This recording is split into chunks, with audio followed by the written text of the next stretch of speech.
Good morning 10th class. आज हम पढ़ेंगे फिजिकल एजुकेशन में पढ़े थे चैप्टर सेकंड, जिसमें हमने प्रोटीन तक क्लास कंटिन्यू किया था। आज हम पढ़ेंगे खनिज लवण। खनिज लवण क्या होते हैं, इनका महत्व क्या है और कितने तरीके के होते हैं। तो देखिए, हमारे शरीर में बहुत सारे रासायनिक तत्व हैं जो सारे प्रकृति में विद्यमान होते हैं, उनको ही हम क्या बोलते हैं, खनिज लवण बोलते हैं। इन खनिज लवणों की क्या हमारे शरीर को जो होती है बहुत कम मात्रा में क्या होती है, आवश्यकता किस लिए होती है, हमारे शरीर को स्वस्थ बनाने के लिए और उसको सुचारू रूप से चलाने के लिए। ठीक है, शरीर से संबंधित लगभग 20 खनिज लवण होते हैं, परंतु इसमें से 10 ऐसे होते हैं जिनके अभाव में हमारे शरीर की सामान्य प्रक्रियाएं भी क्या हो जाती है, के बिना भी स्वस्थ रहना क्या होता है, संभव नहीं है। ठीक है, हमारे शरीर का 1/25 भाग इन्हीं खनिज लवणों का होता है। तो ये कौन कौन से खनिज, पहला है हमारा कैल्शियम। कैल्शियम जैसे कि आपको पता ही है, हमारी हड्डियों को मजबूत बनाता है, हमारे दांतों को के निर्माण के लिए आवश्यकता और उनको स्वस्थ रखता है। कैल्शियम से हृदय की पेशियाँ और मांसपेशियाँ भी क्या होती है, मजबूत होती है। ठीक है, अगर इसकी कमी हो जाएगी तो हमारी हृदय की गति कमज़ोर पड़ जाएगी, असंतुलित हो जाएगी, हमारे दांत हड्डियाँ कमज़ोर पड़ जाएगी, इसकी कमी से अस्थियाँ भी क्या हो जाती है, क्षीण हो जाती है। तंत्रिका तंत्र और शरीर के सभी कोशिकाओं के लिए भी ये क्या होता है, आवश्यक होता है। इसकी कमी से बच्चों में सूखा व अस्थि दुर्बलता और स्त्रियों में मृदुलास्थि नामक रोग हो जाते हैं, और इसी की कमी से कभी कभी चर्म रोग भी हो जाता है, और इसकी कमी से रक्तहीनता का रोग भी हो जाता है। दूसरा है फोस्फोरस। फोस्फोरस जो 400 से 700 ग्राम तक फोस्फोरस की मात्रा हमारे शरीर में पाई जाती है। शरीर में जो हमारा फोस्फोरस का 80% भाग कैल्शियम के साथ मिलकर अस्थियों और दांतों का क्या करता है, निर्माण करता है। यह हमारे शरीर के कोमल तंतुओं, द्रव पदार्थों में पाया जाता है। दूध, पनीर, अंडे, मांस, मछली आदि सब में मिल जाता है। फलों व सब्जियों में इसकी मात्रा क्या होती है, कम होती है। तीसरा लोहा। लोहा हमारे सबको पता है, मनुष्य में 4 से 5 ग्राम तक लोहा पाया जाता है। यह हमारी 70% लाल रुधिर कणिकाओं को हीमोग्लोबिन में पाई जाते हैं, उनके लिए आवश्यक होता है। इसके अलावा यह अस्थि, मज्जा, यकृत, गुर्दों में पाया जाता है। और किस किस से हमें मिलता है, ये खुबानी, आलू बुखारा, अंडा, यकृत, शुष्क फल होते हैं, हरी पत्तेदार सब्जियां, खीरा, अनाज, इन सभी से हमें इनको मिल जाता है। इसकी कमी से रक्तहीनता नामक रोग हो जाता है। अगला आयोडीन। आयोडीन की मात्रा जो कम होती है, परंतु ये भी हमारे शरीर की आवश्यकता, अगर ये नहीं होगा तो थायराइड की ग्रंथि में थायरोक्सिन रूप में पाया जाता है। ठीक है, इसकी कमी से गर्दन की इस ग्रंथि पर बुरा प्रभाव पड़ता है, और आयोडीन की कमी से कौन सा रोग हो जाता है, घेंगा रोग हो जाता है, और बाल टूटने लगते हैं, आवाज़ बिगड़ जाती है। आयोडीन की उपस्थिति में कैल्शियम तथा वसा का शरीर में अच्छा उपयोग होता है। गर्भवती महिलाओं तथा स्तनपान कराने वाली महिलाओं के भी ये आवश्यक होता है।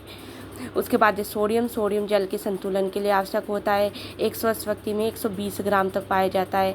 शरीर में सोडियम की मात्रा प्राय मोटे व्यक्तियों में सामान्य से अधिक होती है। ठीक है, परंतु जंतु जल की अपेक्षा के अधिक पाई जाती है। आमतौर पर 70% सोडियम की आवश्यकता साधारण नमक के सेवन से पूरी हो जाती है। अगला है मैग्नीशियम। मैग्नीशियम लोहे के साथ मिलकर कार्य करता है। ठीक है, यह गेहूं की भूसी और चावल के कणों में पाया जाता है। मैग्नीशियम की कुल मात्रा 20% होती है, और किसमें मिलता है, वनस्पति भोज्य पदार्थ होता है, उनमें पाया जाता है। अगला पोटेशियम। पोटेशियम भी मांसपेशियों, लाल रुधिर कणिका और रुधिर प्लाज्मा कोशिकाओं के सरल भागों में पाया जाता है।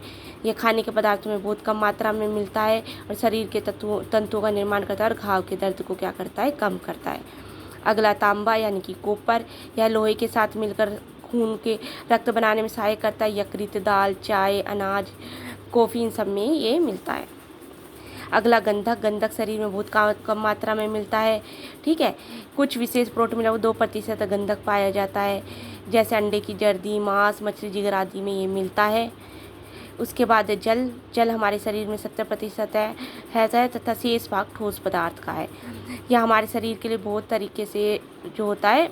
इसका मुख्य उपयोग भोजन का घोल बनाना होता है, पाचक रस की क्रिया, शोषण भली प्रकार से कर सके इसलिए होता है, और एकत्रित मलोत्सर्ग जो अंग है उनका निष्कासन हेतु होता है। मलमूत्र का अतिरिक्त दूसरे पदार्थ श्वास या पसीने के रूप में भी बाहर निकल जाते हैं। जल के बिना ये पदार्थ बाहर क्या होते हैं, निकल नहीं सकते हैं।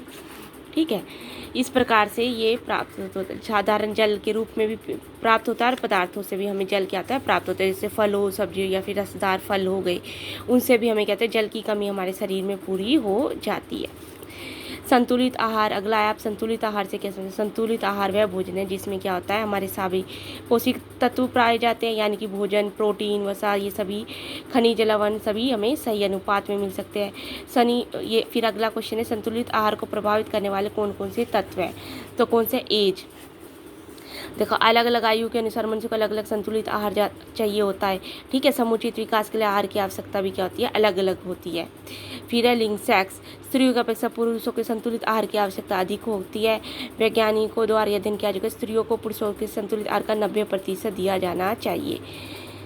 ऐसा किस लिए है, ऐसा इसलिए है कि पुरुषों का भार आदि स्त्रियों की अपेक्षा अधिक होता है और उन्हें श्रम भी अधिक करना पड़ता है। शारीरिक संरचना, एक मोटे और लंबे व्यक्ति और एक पतले और की अपेक्षा आहार अधिक चाहिए होता है, क्योंकि मोटा और लंबा व्यक्ति अधिक ऊष्मा का व्यय करता है।